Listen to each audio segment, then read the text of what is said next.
स्वागत है आपका हमारे यूट्यूब चैनल में ओनली फार्मेसी। अगर आपको वीडियो पसंद आए तो लाइक कीजिए, शेयर कीजिए और सब्सक्राइब कीजिए और बेल आइकन पे क्लिक कीजिए तो ताकि आपको जो भी अपडेट आए हमारे चैनल से तो आपको जल्दी ही पता चले। मैं सभी केमोथेरेपी के बारे में डाल रहा हूँ इसमें एंटी माइक्रोबियल ड्रग्स और सभी जो 6 एम के लिए केमिस्ट्री है, मेडिसिनल केमिस्ट्री है और उसके बाद फार्माकोलॉजी और सारे सब्जेक्ट डालने वाला हूँ। तो प्लीज़ सपोर्ट कीजिए, लाइक कीजिए, शेयर कीजिए। अगर आपको कोई दिक्कत आए, कोई परेशानी आए तो मुझे इसमें मैसेज कीजिए। अगर मेरे से कुछ मिस्टेक हो चुकी है इस वीडियो में तो भी आप इस कमेंट बॉक्स में मैसेज कर सकते हैं कि आपका सर आपका ये गलत हुआ है, वो गलत हुआ है। मैं वीडियो डिलीट करके फिर से बनाऊंगा। अगर कोई डिलीट हुआ मतलब अगर कोई मिस्टेक हुई तो मेरी कोई मिस्टेक होगी नहीं, क्योंकि मैं 4-5 बार पढ़ के ही आपको पढ़ाऊँगा। तो आज के वीडियो में हम देखेंगे केमोथेरेपी की हिस्ट्री क्या होती है। आज की वीडियो में हम क्या देखेंगे, केमोथेरेपी की हिस्ट्री क्या होती है। वीडियो को स्टार्ट करने से पहले आपको बोल रहा हूँ कि आप लाइक कीजिए। अगर आपने लाइक किया तो मैं आपको और ज़्यादा वीडियो ला सकता हूँ, नहीं किया तो भी लाने वाला हूँ, मगर आपने लाइक किया तो मुझे थोड़ा कॉन्फिडेंस आता है वीडियो बनाने में। तो उसके बाद आपको एक बात बताना चाहता हूँ कि अगर आप सो के या लेट के आराम से वीडियो देख रहे तो ऐसा बिल्कुल मत कीजिए, क्योंकि अगर आप ऐसे देखेंगे तो आपका कंसंट्रेशन नहीं रहेगा वीडियो के ऊपर। अगर कंसंट्रेशन नहीं रहा तो आप क्या खा कर आपके दिमाग में ये वीडियो घुसेगा। तो प्लीज़ ऐसा कीजिए कि ऐसा समझिए कि आप कंसिडर कीजिए कि आप क्लास में ही बैठे वैसे सोच के ही आप वीडियो देखिए। अगर कोई आपको दिक्कत आए, कुछ परेशानी आए तो मैसेज कीजिए मेरे को। और आपको कोई वीडियो भी चाहिए किसी सब टॉपिक के ऊपर तो मुझे कमेंट बॉक्स में मैसेज कीजिए, मैं उस टॉपिक के ऊपर वीडियो डालूँगा। हम क्या देख रहे थे, हिस्ट्री ऑफ केमोथेरेपी देख रहे थे। तो हिस्ट्री ऑफ केमोथेरेपी है जो 3 फेज में डिवाइड हो चुकी थी। तो पहले फेज में क्या हुआ कि जो चाइनीज़ लोग थे उसने क्या किया, मोल्डी कड का यूज़ किया बॉयज़ के ऊपर। उसके बाद चावल मुगराइल का यूज़ किया हिंडस ने लेप्रेसी की ट्रीटमेंट में। उसके बाद एस्टेक्स ने चिकनोपोडियम नाम के कंपाउंड का मतलब जो मेडिसिनल प्लांट था उसका यूज़ किया इंटेस्टिनल वार्म के ट्रीटमेंट के लिए। उसके बाद मर्क्यूरी का पैरासेल्सियस ने 16 सेंचुरी में यूज़ करके उसने क्या किया, सिफिलिस की ट्रीटमेंट की है। उसके बाद 17 सेंचुरी में क्या हुआ कि चिंसोना बार का यूज़ किया, किसके लिए यूज़ किया, फेवर को ट्रीट करने के लिए यूज़ किया। तो ये जो आप मैंने आपको जो बताया फर्स्ट पेज में जो जो जो एग्जांपल दिए उससे एक बात पता चलती है कि जो सारे एग्जांपल है वो सभी नेचुरल है। उसके ऊपर ज़्यादा कोई प्रोसेस करने की काम नहीं पड़े हमको, मतलब ज़्यादा प्रोसेस करने का काम नहीं है हमको। डायरेक्टली जो अवेलेबल है वो हमने ले लिए। प्रोसीजर मतलब ज़्यादा भी कोई प्रोसीजर नहीं, मतलब चावल मुगरा प्लांट से हम चावल मुगरा ऑयल निकलते। ये सभी ट्रेडिशनल प्रोसीजर है। हम ट्रेडिशनल प्रोसीजर का यूज़ करके हम इसका ट्रीटमेंट में और थेरेपी में यूज़ करते थे। तो ये कोई मतलब इसमें फर्स्ट पेज अच्छी थी, मगर इसमें कोई मतलब ज़्यादा प्रोसीजर करने की काम नहीं था इसमें। तो उसके बाद सेकंड पेज में क्या हुआ, सेकंड पेज में एहरलिच नाम का साइंटिस्ट था। उसने 1890 से 1935 तक वर्क किया। उसने वर्क किया तो इसलिए उस फेज को क्या बोलते, मतलब ये जो फेज़ 2 है, फेज़ 2 में सारा जो कंट्रीब्यूशन है वो सिर्फ एहरिच का कंट्रीब्यूशन है। तो उस फेज को हम Ehrlich phase of dyes and organic compounds भी बोल सकते हैं और बोलती भी है। तो क्या हुआ कि आपको पता है कि आपको पता भी नहीं होगा तभी आप सर्च भी कर सकते हैं कि माइक्रोब की डिस्कवरी कब हो चुकी है। माइक्रोब की डिस्कवरी 19 सेंचुरी के हाफ में ही हो चुकी थी। तो सभी को पता चल गया था कि जो डिसीज़ होता है वो माइक्रोब की वजह से होता है। और सभी जान चुके थे कि डिसऑर्डर और डिसीज़ में क्या डिफरेंस है। सिर्फ इतना ही डिफरेंस है कि डिसीज़ होता है इन्फेक्टिंग माइक्रो ऑर्गेनिज्म की वजह से, और डिसऑर्डर मतलब improper functioning of our body और मतलब इम्प्रॉपर फिजियोलॉजी। तो सब जान चुके थे। और एहरलिच जो साइंटिस्ट था वो बड़ा होशियार था, बड़ा ही होशियार था। उसने क्या किया कि उसको एक आइडिया आई। उसको उसको लगा कि कुछ डाई ऐसे जो माइक्रोब को स्टेन कर सकते, वो डाई अगर माइक्रोब को स्टेन कर सकते हो तो माइक्रोब को टॉक्सिक, माइक्रोब के लिए टॉक्सिक भी हो सकते, माइक्रोब को किल भी कर सकते। तो उसने क्या किया कि मिथाइलिन ब्लू और ट्राइपन रेड का यूज़ किया उसके लिए, और उसमें सक्सेसफुल भी हो चुका था वो। उसके बाद उसने ऑर्गेनोमेटेलिक कंपाउंड मतलब अर्जेनिकल का डेवलपमेंट किया। उसमें एटॉक्सिल, अर्सपेनामाइन, न्यू अर्सपेनामाइन, एटॉक्सिल का उपयोग उसने स्लीपिंग सिकनेस के लिए किया। उसके बाद अर्सपेनामाइन 1906 में, एंड न्यू अर्सपेनामाइन इन 1909 में उसका यूज़ किया उसने सिफिलिस के ट्रीटमेंट किया। सिफिलिस मतलब एक सेक्सुअली ट्रांसमिटेड डिसीज है। तो उसके बाद इसने जो इसने केमोथेरेपी को, केमोथेरेपी जो टर्म है इसको किसने कॉइन किया? एयरलिच नाम के साइंटिस्ट ने कॉइन किया। ऐसा क्यों बोलते हैं? क्योंकि केमोथेरेपी इसने इसको नाम दिया। और इसने नाम क्यों दिया कि क्योंकि जो उसने उस टाइम में जो जो कंपाउंड यूज़ किए थे और जो ड्रग यूज़ किए थे, सारे ड्रग के उसको केमिकल स्ट्रक्चर पता थे। और उस केमिकल स्ट्रक्चर का यूज़ करके थेरेपी कैसे करना इसको मालूम था।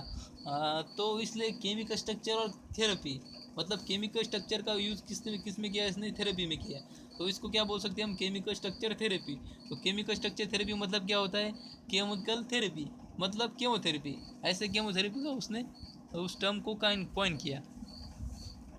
तो ये हो गया सेकंड फेज के बारे में। सेकंड फेज में थोड़ा बहुत इस पे प्रोसीजर की और थोड़ा बहुत ज़्यादा नॉलेज था, और माइक्रोब के डिस्कवरी हो चुकी थी, इसलिए एंड जो केमोथेरेपी वो बहुत आगे चल गई थी। उसके बाद जो थर्ड फेज है उसको हम मॉडर्न ईरा बोलते हैं केमोथेरेपी का। उसमें क्या हुआ कि डोमैक नाम का साइंटिस्ट था, उसने क्या किया, जो 1935 में उसने 1935 में उसने एक प्रोटोनसिल नाम की जो डाई थी सल्फोनामाइड, उसका यूज़ किया पायोजेनिक इन्फेक्शन में।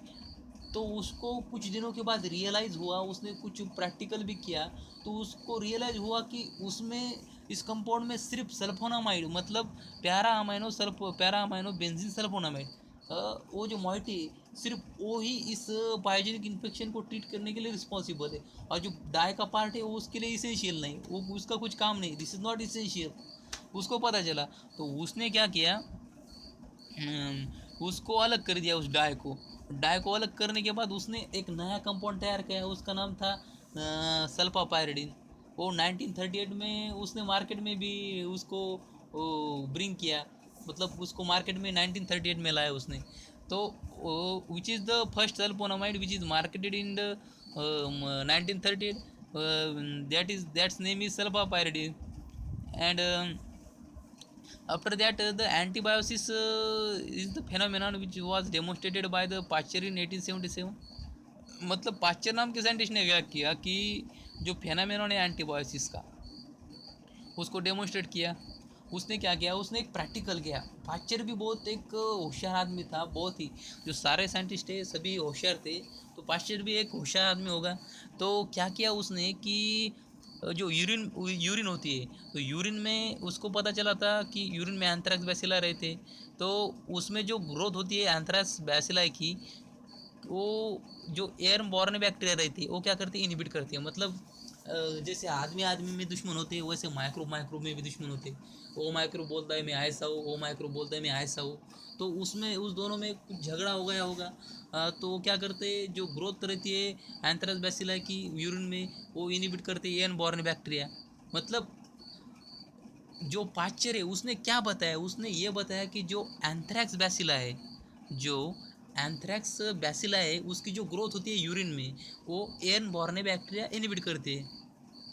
उसने ऐसा बताया, मतलब एक एक बैक्टीरिया और एक माइक्रोब दूसरे माइक्रोब को किल करते, उसको हम एंटीबायोसिस बोलते।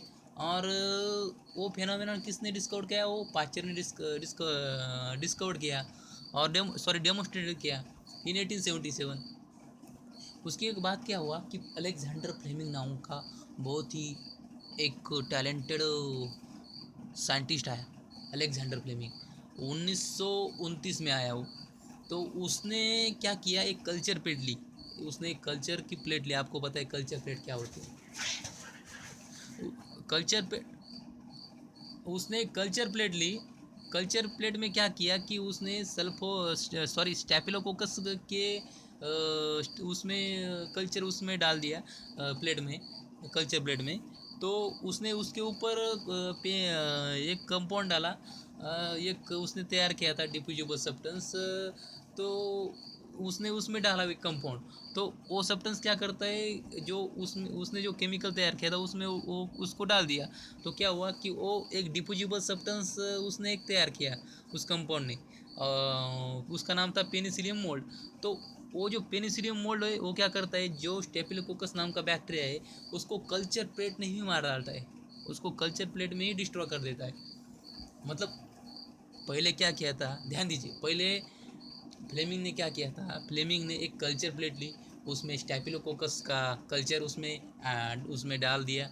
उसके बाद क्या किया, उसने उसने एक केमिकल तैयार किया था, वो केमिकल कंपाउंड उसमें उसने डाल दिया। उसमें केमिकल कंपाउंड डालने के बाद क्या हुआ, वो केमिकल कंपाउंड उसको पता चला कि उसको वो केमिकल कंपाउंड एक डिफ्यूजिबल सब्सटेंस रिलीज करता है, उसका नाम पेनिसिलिन मोल्ड है। तो वो क्या करता है, वो कंपाउंड वो स्टैपिल को उसको किल करता है। तो उसको ये पता चला, तो उसको उसने उसका नाम दिया पेनिसिलिन। मतलब उस केमिकल कंपाउंड का उसको नाम किस वजह से वो पेनिसिलियम रिलीज़ करता है, इसलिए उसको पेनिसिलिन नाम दिया उसने। बट इसने ये सारी प्रोसीजर की, उसने इसकी लाइफ उसमें पूरी निछावर कर दी इसको डिस्कवर करने के लिए। मगर एक बात में वो थोड़ा पीछे रह गया, वो उसको प्यूरीफाई नहीं कर पाया। तो उसको प्यूरीफाई नहीं कर पाया तो क्या हुआ कि कुछ दिनों के बाद कैसे रहते, कुछ अधूरे काम रहते जो और लोग भी पूरे करते। तो उसके बाद दो साइंटिस्ट आए, उसका नाम था चेन और फ्लोरे। क्या नाम था, चेन और फ्लोरे। तो उसने जो पेनिसिलिन जो तैयार किया था फ्लेमिंग ने, अलेक्जेंडर फ्लेमिंग ने 1929 में। तो उसका ऑब्जर्वेशन उस चेन एंड फ्लोरे ने क्या किया था, बड़े अच्छे आदमी थे। उसने क्या किया कि 1939 में उसने उसको ऑब्जर्वेशन करना स्टार्ट कर दिया। उसके बाद उसने उसने इसके ऊपर कुछ उसको प्यूरीफाइड किया, उसको थेरे मतलब इसको क्लिनिकल यूज़ में उसने लाया 1941 में। मतलब चेन एंड फ्लोरे ने कुछ प्रोसीजर की उसके ऊपर। उसके बाद क्या हुआ कि ऐसे प्रोसीजर की कि उसने इसको 1941 में इस पेनिसिलिन को क्लिनिकल यूज़ में लाया। तो इसका जो पेनिसिलिन था उस टाइम में पेनिसिलिन का यूज़ क्या करते थे पेनिसिलिन का यूज़। मतलब जो वर्ल्ड वार में जो भी इन्फेक्शन होते थे, जो भी वुंड्स होते थे, जो भी ज़ख्म होती थी, तो उसको ट्रीट करने के लिए हम उस वक्त पेनिसिलिन यूज़ करते थे। और उसके बाद सम टाइम के बाद कुछ समय के बाद उसकी कमर्शियल मैन्युफैक्चरिंग भी स्टार्ट हो गई थी, जो अदर इन्फेक्शन को भी ट्रीट करती थी। उसके बाद क्या हुआ कि 1940s में, मतलब 1940 में क्या हुआ, वैक्समैन नाम का साइंटिस्ट था और उसके कुछ दोस्त थे, उसके कुछ कलीग्स थे। उसने एक एक्टिनोमाइसिट के ऊपर सर्च किया। उसके बाद क्या हुआ कि उसको पता चला कि एक्टिनोमाइसिट एक सोर्स है एंटीबायोटिक का। और एक्टिनोमाइसिट का यूज़ करके उसने क्या किया कि स्ट्रिप्टोमाइसिन का डिस्कवर किया। स्ट्रिप्टोमाइसिन एक एंटीबायोटिक का नाम है। वो 1944 में, मतलब 1944 में उसने स्ट्रिप्टोमाइसिन का डिस्कवरी किया। किसने किया स्ट्रिप्टोमाइसिन का डिस्कवरी, वैक्समैन एंड उसके कलीग्स ने 1944 में। उसका सोर्स क्या था, एक्टिनोमाइसिन। एक्टिनोमाइसिन मतलब क्या होता है कि जो मतलब ये बैक्टीरिया होती है, मगर इसकी जो मॉर्फोलॉजी होती है फंगल की तरह होती है। इसको क्या हम बोल सकते हैं, bacteria having the fungal morphology. तो स्ट्रिप्टोमाइसिन का डिस्कवरी कब हुआ था, 1944 में। उसके बाद क्या हुआ कि जो एंटीबायोटिक्स थे जो मेजर, उसके बाद जैसे कि टेट्रासाइक्लिन, क्लोराम्फेनिकॉल, इरिथ्रोमाइसिन, और भी कुछ एंटीबायोटिक थे। इस सब का जो डिस्कवरी उसके बाद ही वो हुआ था, एक एक करके। मगर पहले स्ट्रिप्टोमाइसिन का डिस्कवरी हुआ, उसके बाद टेट्रासाइक्लिन, इरिथ्रोमाइसिन, क्लोराम्फेनिकॉल का डिस्कवरी हुआ। जो डोमैक था, जो फ्लेमिंग मतलब डोमैक था, उसके बाद अलेक्जेंडर फ्लेमिंग था, चेन, फ्लोरे, जो साइंटिस्ट थे, ये सभी साइंटिस्ट को और वो वॉक्समैन, इस सभी साइंटिस्ट को नोबेल प्राइज़ मिला था, क्योंकि इसने बहुत कंट्रीब्यूशन दिया था केमोथेरेपी में। मतलब इसके इनके वजह से ही केमोथेरेपी को कुछ मतलब केमोथेरेपी का डिसीज़ के ट्रीटमेंट में यूज़ कैसे करना है, मतलब बहुत सारे डिसीज़ माइक्रोब्स के वजह से होती है, उस माइक्रोब को किल कैसे करना है, क्या करना है। इसलिए ये सभी कंपाउंड इसने तैयार किए और इसने अपनी लाइफ उसमें ये पूरी लाइफ इसने उन्होंने उस पे ही निछावर कर दी, उस उसमें ही लगा दी।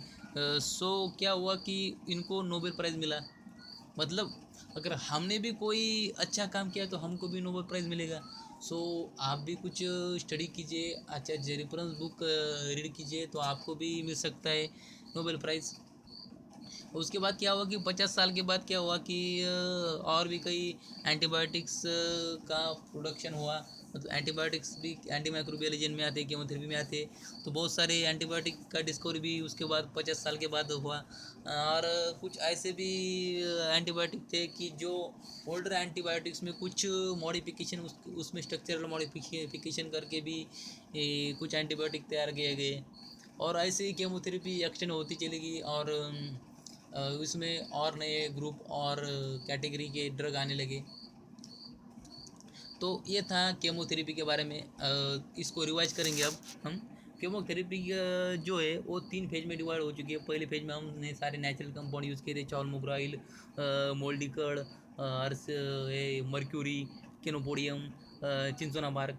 सेकंड फेज में organic metallic compound and dyes का यूज़ किया था। और उसके बाद थर्ड फेज में उसमें क्या किया था कि सल्फोनामाइड का जो डिस्कवरी हुआ था, जो डोमैक ने किया था। उसके बाद एंटीबॉयोसिस का फेनोमेना डेमोन्स्ट्रेटेड किया था पास्चर ने। उसके बाद फ्लेमिंग ने पेनिसिलिन का फ्लेमिंग चेन फ्लोरे, ये इन सारों ने मिलके पेनिसिलिन को क्लिनिकल यूज़ में लाया। उसके बाद वाक्समैन ने भी स्ट्रिप्टोमाइसिन का डिस्कवरी किया 1944 में। तो उसके बाद कुछ और भी एंटीबायोटिक्स मार्केट में आए, मगर जो ये थे इसके वजह से कुछ आइडिया आई लोगों को कैसे एंटीबायोटिक्स का यूज़ होता है।